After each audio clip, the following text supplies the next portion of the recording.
शकतो की नाही याबाबत अजून निश्चिती झालेली नाही. त्याचं सर्वेक्षण सुरू आहे. पाण्याचा साठा आणि म्हणजे धरणाचं जे वजन आहे ते त्या ठिकाणी धरण व्हायबल होणार आहे का हो, नाही, त्या- त्याचा साठा होणार आहे का नाही याची आज माहिती नाही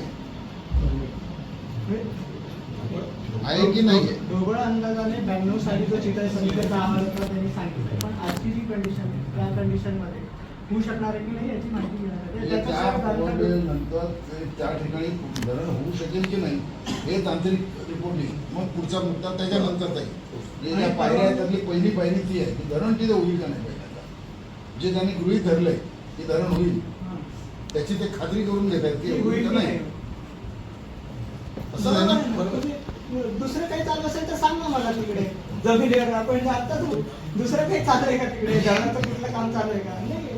कुठला एक तरी दगड उचललाय का तिकडचा नाही उचललाय. तुम्ही तिकडे बिलकुल नाही. काय परळीला काय आहे? परळीला प्रायव्हेट जमिनीवर आहे. हो प्रायव्हेट काय करणार आहे? घर बांधणार आहे तुमची घर बांधणार आहे. प्रायव्हेट जमिनीवर ऑफिस सेटअप करण्यासाठी यांनी काही जमीन घेतली. ते काम करतात तिकडे काही जमिनी भाडे तत्वावर घेतल्या.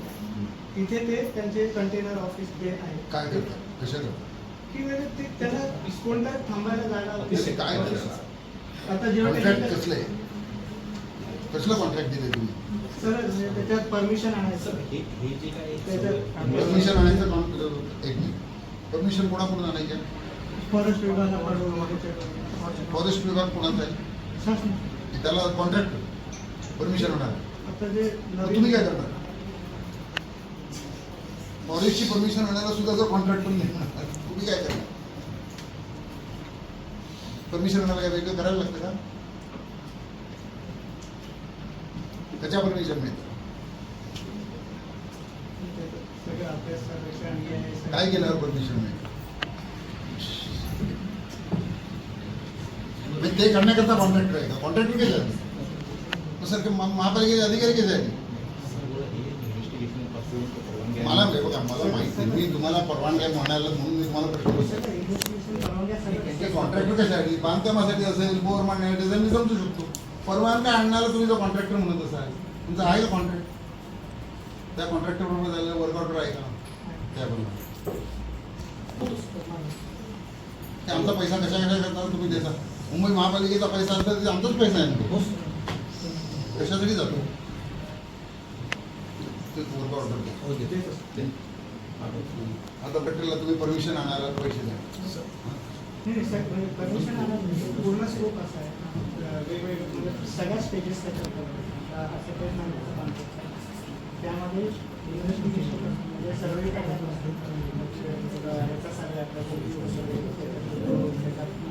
त्याचा डिझाईन त्याच्यात त्याच्या लागणाऱ्या सगळ्या परवानग्या पूर्ण करणे म्हणजे त्याच्यानंतर घराचं बांधकाम पुनर्वसित जागेमध्ये जे काही सोयी सुविधा उपलब्ध करायच्या कायद्यानुसार ते 22 आपल्या सुविधा द्यायच्या आणि जागा उपलब्ध करून घ्यायची जबाबदारी पण कॉन्ट्रॅक्ट नाही ती असते त्याचं कॉन्ट्रॅक्ट देऊन का नाही ती फॉरेस्टनी ती काय नसते त्याचं कॉन्ट्रॅक्ट करून जे ठरलेलं त्याप्रमाणे फॉरेस्टनी आपले प्रस्ताव दाखल करायचा वन्यजीव प्रस्ताव दाखल करायचा आहे प्रादेशिककडे आणि ती जमीन उपलब्ध करून द्यायची असा आहे. तर तो तिसरा प्रस्ताव असे 3 प्रस्ताव ते काम आहेत तुम्ही सांगितले ते काम फॉरेस्ट करते त्याच्यात उपलब्ध करून घेण्याचं उपलब्ध करून देण्याचं म्हणजे ते FC केस झाल्यावर ते उपलब्ध होईल. फॉरेस्ट केस धरण पूर्ण कधी होणार असं तुमच्या धरणाचं काम सुरू कधी होणार.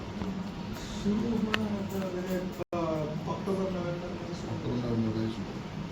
तोपर्यंत सगळ्या परमिशन तुम्हाला मिळणार याच्याबद्दल तुम्ही एक खात्री आहे.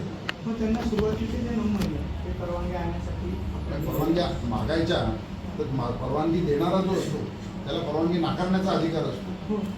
पण आपण असं गृहीत धरत नाही करतो आपण अर्ज केला म्हणजे आपल्याला मिळणार. जर नाही मिळाली तर तिकडेच हे म्हणजे तिकडेच ऑक्टोबर नोव्हेंबरमध्ये सुरू होणार म्हणतात.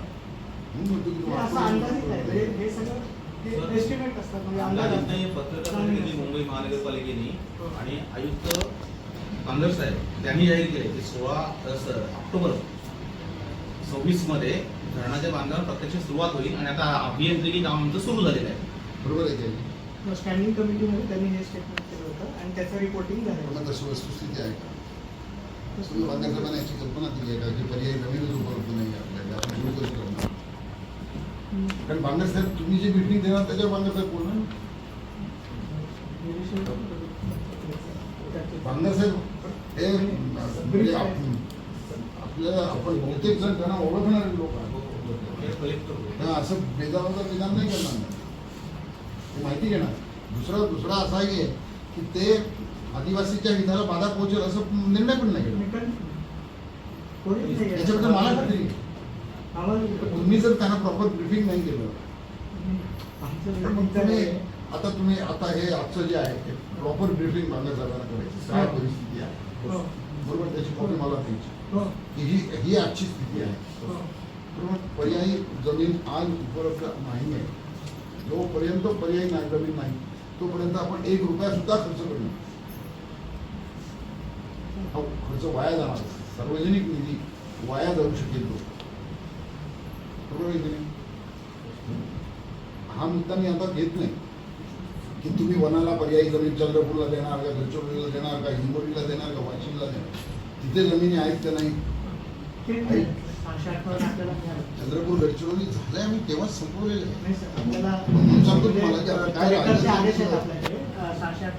राहिलेलं गडचिरोली सुद्धा आम्ही संपवायला घेतलेलं आहे. वाशिम आणि हिंगोलीमध्ये 761 हेक्टर मिळाले.